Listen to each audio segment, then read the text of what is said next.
তোমার বাবা কোথায় গেছে? কাজে। কখন আসবে? রাত্রেবেলায়। রাত্রিবেলা না সকালবেলা? দোকানে হবে।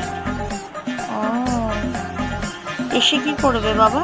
টক করবে। মাই যাবো।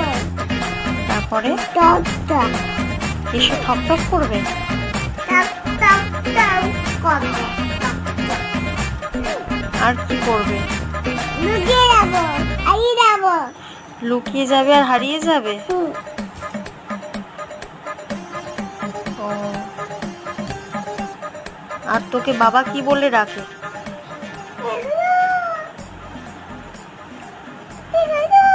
আর তুই বাবাকে কি বলিস? আগে বলো, তুমি কাকে বেশি ভালোবাসো? বলো বলো।